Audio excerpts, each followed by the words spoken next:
ya Qudus, ya Salamu ya Mu'min, ya Muhaiminu ya Aziz, ya Jabbarun Mutakabbir, ya Khaliqu ya Bari, ya Musawwiru ya Ghaffar, ya Qaharu ya Wahhab, ya Razaqu ya Fatah, ya Alimu ya Qabid, ya Basitu ya Khafid, ya Rafi'u ya Mu'izz, ya Mudillu ya Sami', ya Basiru ya Hakam, ya Adlu ya Latifu, ya Khabiru ya Halim, ya Azimu ya Ghafur, ya Syakuru ya Ali, ya Kabiru ya Hafiz, ya Muqitu ya Hasib, ya Jalilu ya Karim, ya Raqibu ya Mujib, ya Wasi'u ya Hakim, ya Wadudu ya Majid, ya Malidu ya Karim, ya Haqqu ya Wakilu, ya Qawiyu ya Matin, ya Waliyu ya Hamid, ya Muhsi ya Mubdi, ya Mu'idu ya Muhyi, ya Mumitu ya Hayyu, ya Qayyumu ya Wajid, ya Majidu ya Wahid, ya Ahadu ya Somad, ya Qadiru ya Muqtadir, ya Muqaddimu ya Muakhir, ya Awwalu ya Akhir, ya Zahiru ya Batin, ya Wali Muta'ali, ya Baru ya Tawwadu, ya Muntaqimu ya Afu, ya Ra'ufu ya Malik, Malikal Mulki, Dzul Jalali wal Ikram, ya Muqsitu ya Jami', ya Ghaniyu ya Mughni, ya Mani'u ya Daru, ya Nafi'u ya Nuru, ya Hadi ya Abadi, ya Baqi ya Waris, ya Rashidu ya Sabur, Azzatat bi asma'ikal husna, ighfir lana dhunubana wali walidina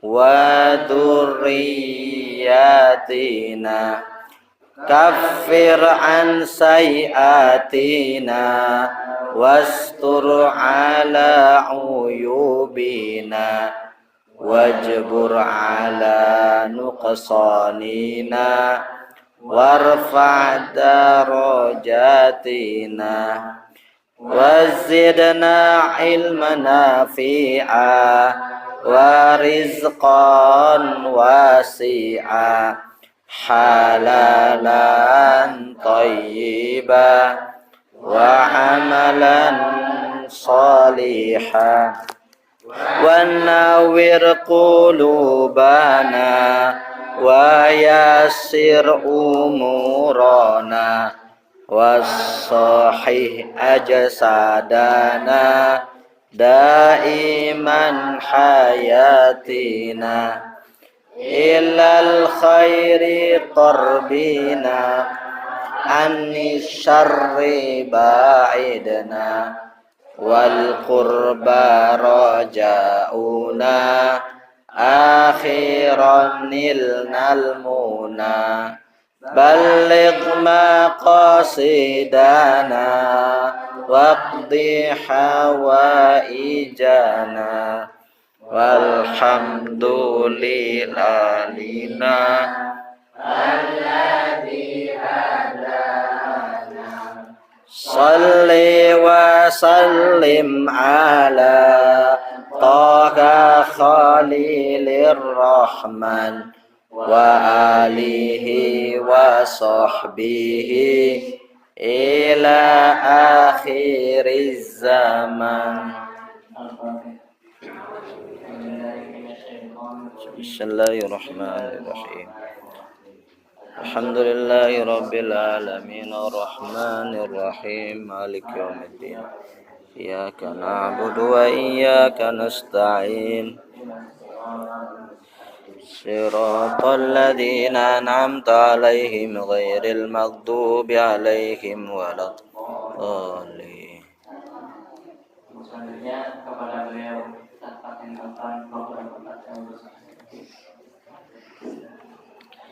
Bismillahirrahmanirrahim.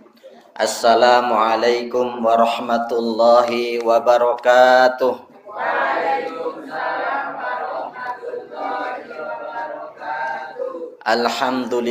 Alhamdulillahilladzi nahmaduhu wa nasta'inuhu wa nastaghfiruh wa na'udzu billahi min sururi anfusina wa sayyiati a'malina.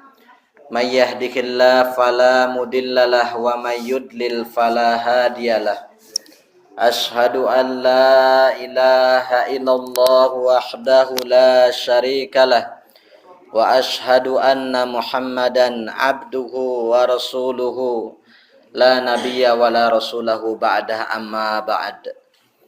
Haitsu qala Allah ta'ala fi kitabihil karim ya ayyuhalladzina amanu ittaqullaha haqqa tuqatih wa la tamutunna illa wa antum muslimun.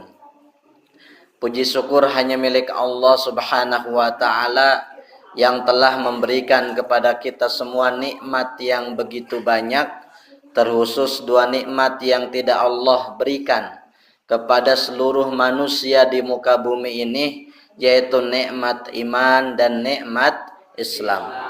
Salawat dan salam semoga tercurahkan kepada Nabi kita Muhammad sallallahu alaihi wasallam, kepada para keluarganya, para sahabat, para tabi'in, para tabi'ut tabi'in, dan semua orang-orang yang selalu istiqomah memegang sunnah-sunnah Rasulullah sallallahu alaihi wasallam. Ibu-ibu sehat, Bu? Sudah berapa juz hari ini?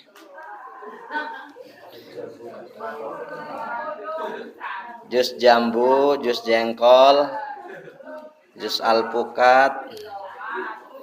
Bapak-bapak sehat, Pak?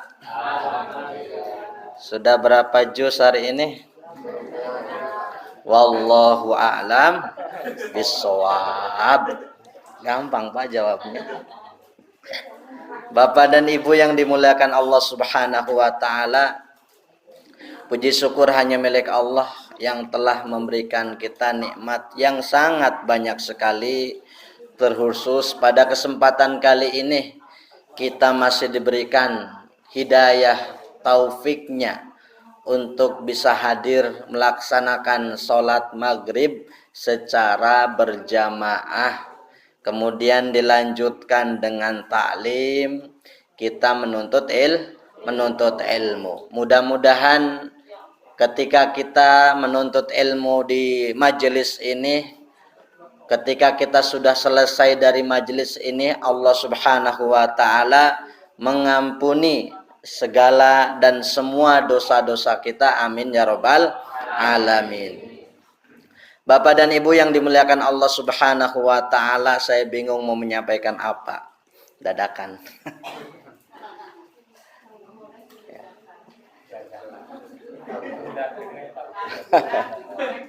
Tahu bulat digoreng dadakan 500-an. Halo gitu ya. Ada satu doa di dalam Al-Qur'an, di dalam surat Al-Furqan ayat yang ke-74. Yang doa ini sudah kita hafal semuanya. Rabbana hablana min azwajina wa dzurriyyatina qurrata a'yun waj'alna lil muttaqina imama. Rabbana, wahai Rabb kami, hablana, berikanlah kepada kami, karuniakanlah kepada kami, min azwajina, dari istri-istri kami, wa dzurriyyatina, dan keturunan-keturunan kami, qurrata a'yun, yang menyejukkan mata kami, waj'alna lil muttaqina imama, dan jadikanlah orang-orang yang bertakwa sebagai imam. Bapak dan Ibu yang dimuliakan Allah Subhanahu wa taala, di dalam ayat ini kita diperintahkan berdoa. Satu, doa untuk pasangan kita yang sudah punya pasangan. Kalau yang belum punya pasangan, jangan doain dulu. Ya. Ada orang lewat, Robana hablana. Gimana orang? Istri orang nanti. Ya. Yang pertama adalah berdoa untuk pasangan kita. Suami untuk istrinya, istri untuk suaminya. Cuman memang bahasanya ibu-ibu jangan sakit hati. Rabbana hablana min azwajina. Ya Allah, berikanlah kepada kami pertama istri-istri. Ya. Apa Bu? Yang ikhlas jawabnya. Istri-istri. Azwaj itu jamak, kalau di dalam bahasa Arab jamak dari zaujatun, azwajun. Artinya apa? Istri-istri. Yang punya istri lebih dari satu. Yang istrinya satu, jangan doain istri orang lain. Paham Mbak ya? Jangan doakan istri orang lain, doakan istri sendiri. Kemudian yang kedua, kita mendoakan untuk keturunan kita. Kalau kita bicara keturunan, anak, cucu, cicit, buncit. Apalagi Bu? Cucut. Saya udah nggak apa lagi, kesananya apa itu bahasa Jawanya. Setelah cicit apa Pak? Cucut. Hah? Buyut. Hah? Apa Pak? Canggah. Canggah, siwur, gentong. Nah, pokoknya keturunan kita ke bawah nanti. Ya, keturunan kita. Kalau ke atas kan bapak, kakek, buyut. Nah, apalagi ke atas Pak? Bapak, kakek, buyut, terus mbah. Hah?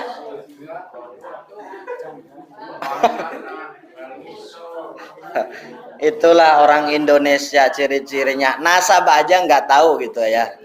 Kalau orang Arab itu nasabnya bisa tahu Pak, keturunan dari mana itu bisa diketahui. Apalagi keturunan Rasulullah Shallallahu Alaihi Wasallam sampai sekarang masih bersambung. Maka keturunan kita biasanya terputus. antara sampai mbah atau sampai buyut ya. Ke atas biasanya sudah tidak tahu. Jadi kita berdoa pertama untuk pasangan kita, kedua untuk anak kita, agar apa? Agar kedua-duanya ini menjadi qurrata a'yun. Qurrata a'yun itu ketika dipandang menyejukkan mata dan menyejukkan hati. Itulah. Enggak cuman menyejukkan mata tetapi menyejukkan hati. Bolehlah kita punya istri ya bisa dibilang jelek ya biasa saja gitu Pak ya. Mau dibilang cantik nggak pantas.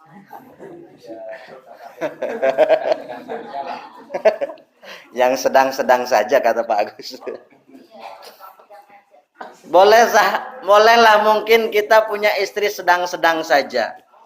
Tetapi ketika kita masuk rumah menyejukkan hati ketika dipandang.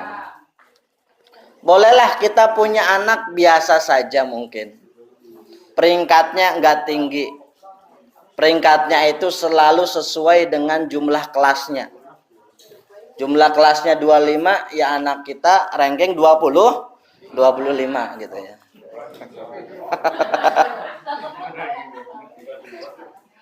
Bolehlah mungkin seperti itu, tetapi ketika dipandang menyejukkan hati, menyejukkan mata. Jadi sangat penting sekali. Wa dzurriyyatina qurrata a'yun waj'alna lil muttaqina imama.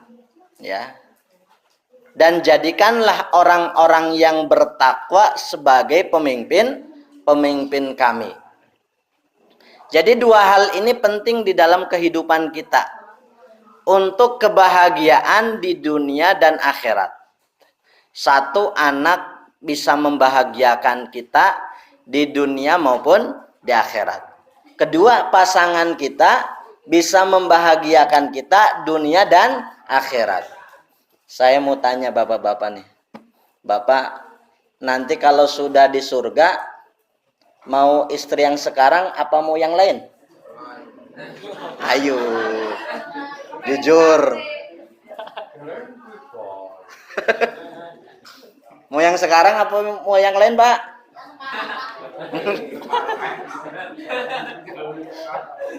Apa mau ganti? Bidadari banyak wazana. Mau yang sekarang sama yang lain. Nah itu. Bu Uti ketawa terus.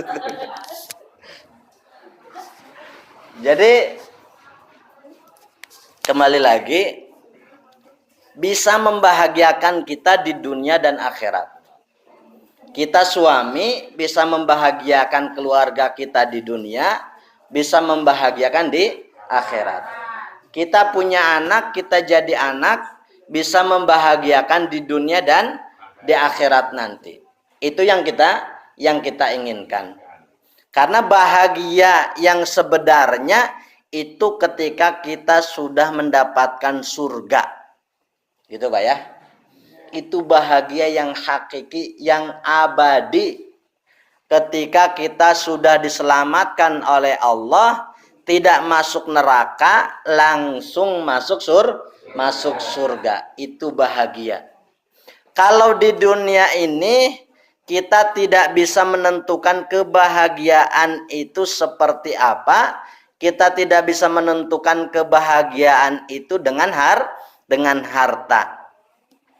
Ada orang yang punya motor, tetangganya punya mobil. Dia mengatakan enak ya punya mobil, saya mah cuman punya motor udah butut, pajaknya nggak jalan lagi. Kalau ada warna oren, warna apa tuh, hijau-hijau, suka mau berhenti dulu, padahal dawet ayu. Kiranya polisi. Ustaz pengalaman itu. Jadi kita punya motor jelek, punya motor butut, tetangga kita punya mobil. Kita mengatakan enak ya tetangga punya mobil. Kalau musim hujan di jalan gak kehujanan. Kalau saya kehujanan. Datang ke rumah minta dikerok sama istri. Pakai golok apa pakai pisau? Pakai sendok.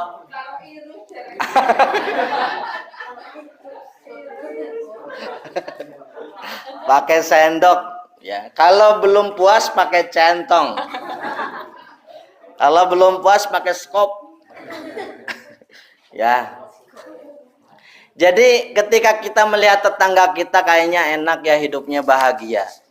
Padahal ketika kita mempunyai pemikiran seperti itu, belum tentu tetangga kita bahagia. Bisa jadi lagi megang kepala, aduh pusing. Nih kreditan mobil belum lunas. Sudah jatuh tempo.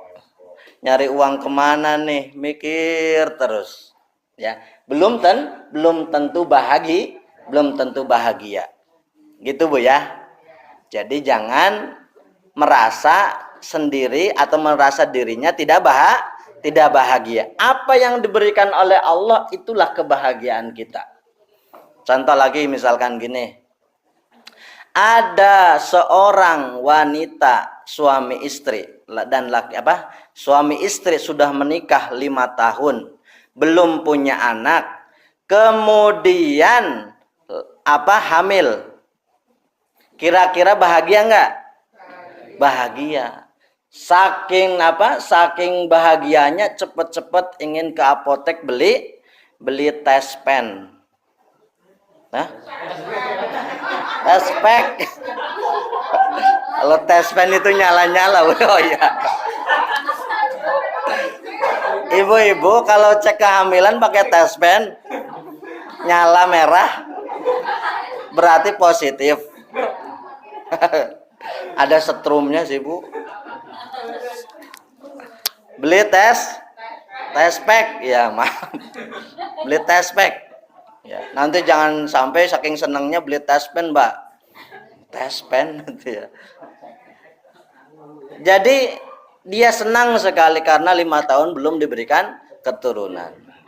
Ada seorang suami istri sudah 6 tahun anaknya udah 4. Tahun ke-6 hamil lagi.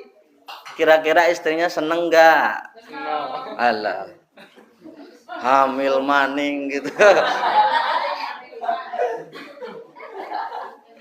Di rumah istrinya cemberut aja karena hamil lagi. Anak masih kecil-kecil, yang 1 tahun, yang 1 2 tahun setengah, yang 3 pokoknya 1 tahun 1. Belum ada yang kembar 3. Kemudian ya, suaminya datang ke rumah, ketok-ketok pintu, assalamualaikum. Istrinya buka pintu, gak mau jawab. Kenapa? Saking keselnya.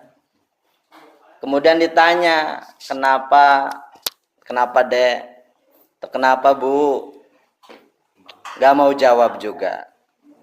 Kemudian ditanya terus, kenapa sih kok cemberut, manyun terus? Kata istrinya, hamil tahu gitu ya. Hamil lagi. Kata suaminya, hamil terus gitu kan. Kata istrinya, makanya kemarin jangan. Ini 17 tahun ke atas.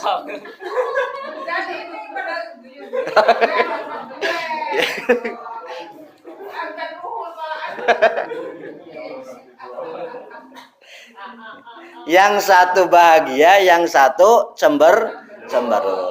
Nah, itu kebahagiaan itu berarti tidak bisa kita lihat dengan mata kita, tidak bisa kita lihat dengan harta, tetapi kebahagiaan itu ketika kita bisa bersyukur kepada Allah. Itu Pak ya. Kita punya motor bisa menjadi orang yang bahagia kalau kita bersyukur. Kita punya sepeda, kita bisa menjadi orang yang bahagia kalau kita bersyukur kepada Allah. Jadi kunci kebahagiaan di dunia adalah di kata syukur. Ada Bapak syukur di sini? Enggak ada. Kuncinya adalah syukur. Ada orang jadi bupati, gajinya besar, korupsi. Syukur enggak, Pak? Enggak. Ya, tidak bersyukur. Padahal hartanya udah banyak, mobilnya udah banyak, motornya juga banyak, tetapi masih korupsi. Berarti tidak bersyukur. Kita hidup di desa, kemudian pergi ke sawah, nyangkul di sawah, kita bisa menjadi orang yang bahagia kalau kita bersyukur. Nah, jadi kuncinya apa? Bersyukur. Kita bisa bersyukur kalau kita selalu melihat orang yang lebih menderita di bawah kita. Gitu ya. Kunci syukur itu sering melihat orang yang lebih menderita di bawah kita. Kita punya mobil, lihat orang yang tidak punya mobil. Kita punya motor, lihat orang yang tidak punya motor. Kita bisa jalan kaki, lihat tetangganya yang stroke bertahun-tahun nggak bisa jalan. Kita stroke mau? Gak mau ah. Iya betul. Kalau ada orang yang stroke, bibir menceng, tangan sulit gerak, masih harus tetap bersyukur. Lihat orang yang mau mati. Gitu, Pak. Itu kunci syukur. Ya. Jadi lihat orang yang lebih menderita dari kita. Bapak-bapak bersyukur punya istri sekarang? Nggak jawab, Bu. Gimana ini? Pak Yono syukur nggak? Syukur. Apa syukurin? Alhamdulillah. Kuncinya kalau kita mau bersyukur dengan istri kita sekarang, sering lihat orang yang lebih jelek daripada istri kita. Jangan naik motor, matanya sambil liatin yang cantik-cantik. Datang ke rumah, assalamualaikum, kok beda ya? Ya beda, orang lihatnya yang cantik. Ya. Tapi kalau lihatnya coba sering datang ke kebun binatang, liatin monyet, ketok pintu, assalamualaikum, lebih cantik ini ya. Nah gitu kan. Gitu Pak, sering lihat apa? Yang jelek. Ini yang jelek apa yang cantik, Pak? Nah, Bapak dan Ibu yang dimuliakan Allah Subhanahu wa taala, jadi seperti itu. Itu kunci kebahagiaan. Ya, kunci kebahagiaan. Oleh karena itu, kita harus menjadi orang tua yang mempersiapkan generasi-generasi yang terbaik ke depan. Gitu ya. Generasi yang terbaik. Ke depan itu tantangannya sangat besar. Lebih sulit dari zaman sekarang. Ya, lebih sulit lagi. Kenapa? Karena berbagai macam informasi, berbagai macam media akan ada, ya. Zaman bapak-bapak nggak ada HP, zaman sekarang ada HP. Kalau dulu kan cuman pakai kaleng ya, Bu. Pakai kaleng, ibunya di rumah, bapaknya di luar. Halo.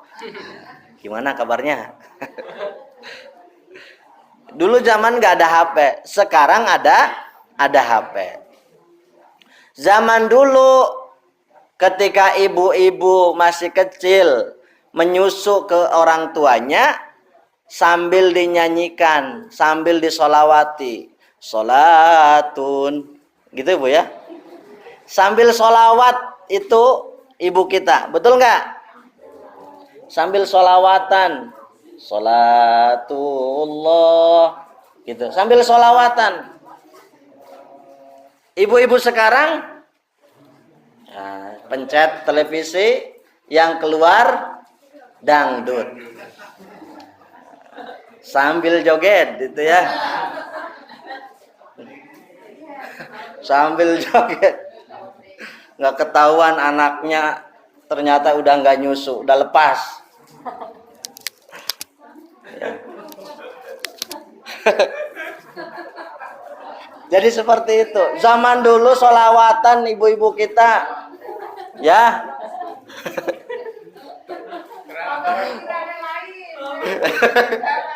Nggak apa-apa, wajar Bu. Zaman dulu sholawatan, ya.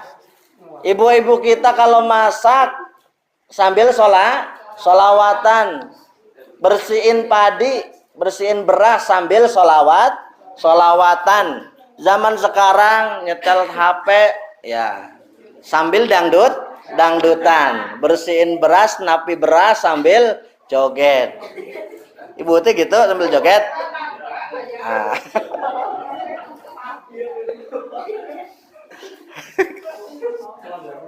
Jadi memang berkah dulu, ya. Jadi kita ajarkan yang terbaik untuk anak-anak kita ke depan. Tantangannya lebih besar. Bapak dan Ibu yang dimuliakan Allah Subhanahu wa taala, poin yang paling penting adalah satu, kita harus menempatkan diri kita itu adalah orang tua, gitu Pak ya. Kalau kita punya anak, saya ini adalah orang tua. Bukan hanya memberikan harta, tetapi kita mempunyai kewajiban memberikan kebahagiaan dunia dan akhirat. Tidak cukup hanya dunia saja, tetapi harus sampai ke akhirat nanti. Ya, harus sampai ke akhirat. Ya, menempatkan diri. Kemudian kita harus banyak berdoa kepada Allah. Jangan putus berdoa. Ya. Dulu kita sebelum nikah kan banyak berdoa, betul nggak Pak? Ya Allah, ya. Diberikan apa? Yang pertama diberikan istri soleha apa istri cantik dulu? Pak Yono istri cantik dulu apa istri soleha? Soleha, alhamdulillah. Cantik yang kedua. Istri soleha, kemudian cantik, kemudian kaya.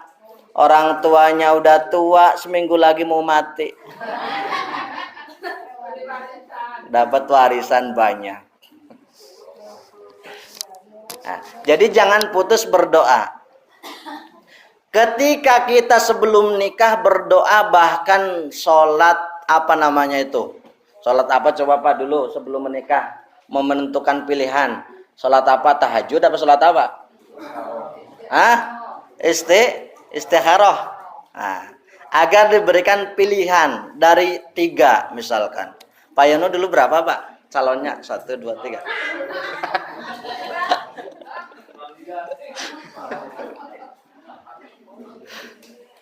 Antara nomor 1, nomor 2 apa nomor 3? Diberikan yang terbaik mana jodoh kita. Nah sekaranglah ini jodoh kita yang terbaik.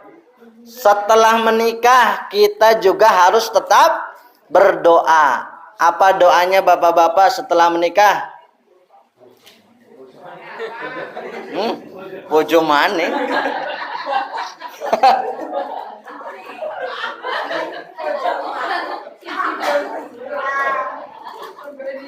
Diberikan anak yang soleh.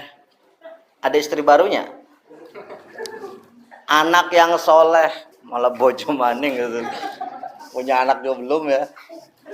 Kemudian setelah punya anak kita juga berdoa. Ya. Setelah punya anak kita berdoa terus agar anak kita diberikan kemudahan dijadikan anak soleh dan solehah. Setelah kita meninggal kita juga berdoa. Ya didoakan. Masa berdoa? Didoakan. Bapak-bapak saya mau tanya nih. Kalau istrinya sudah meninggal doa yang pertama apa? Ayo jawab. Hari pertama, ya Allah, berikanlah nikmat kubur kepada istriku. Hari yang kedua, ya Allah, berikanlah apa Pak? Calon istri. Baru 2 hari Bu, udah minta calon istri. Aduh. Ibu-ibu, kalau suaminya meninggal, doa yang pertama apa? Aja. Oh, beda.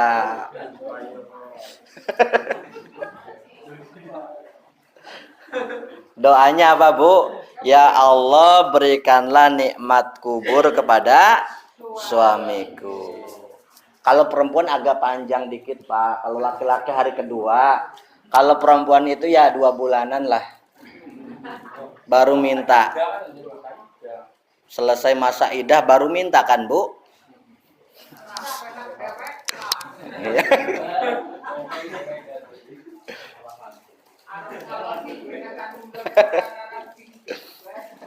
Jadi itu ya.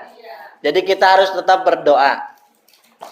Kita itu kan tidak bisa menjaga anak kita 24 jam. Betul Pak ya? Tidak bisa mengawasi anak kita 24 jam dan tidak bisa mengawasi anak kita sampai mati. Enggak. Ya. Misalkan bapak-bapak, ibu-ibu punya anak sekolah SMP, SMA. Ya. Datang ke rumah makan, sholat, kemudian jam sore minta izin. Bu, saya mau les.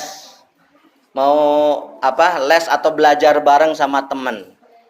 Kira-kira bisa mengawasi enggak? Enggak bisa. Apa ada ibunya yang ngomong, ikut ya, ikut les mau? Enggak, kita tidak bisa mengawasi. Maka senjata kita untuk mengawasi anak-anak kita adalah berdoa. Ya, banyak berdoa. Itu. Kemudian menjadi teladan. Kita sebagai orang tua itu harus menjadi teladan. Ya. Ketika kita ingin menjadi anak-anak yang soleh dan solehah, maka kita yang terdepan memberikan contoh kepada anak-anak kita yang terbaik seperti itu. Ya, memberikan contoh. Kemudian yang terakhir yaitu memberikan harta yang halal untuk anak-anak kita, ya. Jadi harta yang halal ini sangat penting sekali. Kenapa Imam Syafi'i menjadi ulama besar dan terkenal sampai sekarang, ilmunya sangat banyak sekali? Karena ibunya Imam Syafi'i itu yatim. Diurus dari kecil oleh ibunya. Ya, diajari oleh ibunya dan dinafkahi oleh ibunya. Apa yang dimasukkan ke dalam mulutnya? Harta yang halal. Tidak ada sedikit pun harta yang haram masuk ke dalam perut Imam Syafi'i. Gitu ya. Sampai seperti itu. Kemudian yang kedua, memiliki perhatian penuh. Ibunya Imam Syafi'i memiliki perhatian. Belajarnya diperhatikan, makannya diperhatikan. Kita orang tua memang harus seperti itu. Ya. Contoh misalkan Imam Syafi'i itu kan gak punya ayah. Ketika usia sudah 6, 7, 8 tahun masih tetap disuruh ke masjid. Bagaimana caranya? Ibunya ikut ke masjid menggendong Imam Syafi'i. Kalau ibunya lagi absen sholat, tahu absen sholat? Libur. Lagi libur nggak sholat, ya, tanggal merah, ya. Maka ibunya tetap ke masjid tapi nunggu di luar. Anaknya digendong, kemudian kata ibunya, sana kamu sholat, ibu nunggu di luar. Begitu perhatian pentingnya ibunya Imam Syafi'i. Bahkan saking pedulinya terhadap pendidikan Imam Syafi'i, Imam Syafi'i dibawa oleh ibunya. Imam Syafi'i itu lahir di Palestina, di Gaza. Ya, sekarang dijajah oleh Israel. Dibawa oleh ibunya ke Mekah Al-Mukarramah. Itu jarak yang sangat jauh sekali. Ibunya menginginkan Imam Syafi'i belajar di Mekah. Berapa jaraknya? 1.500 kilometer. Panjang, Pak ya? 1.500 kilometer dibawa oleh ibunya ke Mekah. Pindah di Mekah. Untuk apa? Untuk belajar di tempat Rasulullah Shallallahu Alaihi Wasallam. Maka tidak heran karena harta yang halal, kemudian perhatian yang penuh, lahirlah menjadi ulama besar, dan yang paling besar diikuti mazhabnya yaitu mazhab Syafi'i. Ya, mazhab Syafi'i gitu. Itu kelahiran Imam Syafi'i. Nah, Bapak dan Ibu yang dimuliakan Allah Subhanahu wa taala, mungkin cukup sekian, mudah-mudahan ada manfaatnya. Mohon maaf apabila ada kesalahan, kata-kata yang kurang berkenan. Kita tutup dengan bacaan hamdalah dan doa kifaratul majlis. Alhamdulillahirabbil alamin. Subhanaka Allahumma wa bihamdika asyhadu an la ilaha illa anta astaghfiruka wa atubu ilaik. Assalamualaikum warahmatullahi wabarakatuh.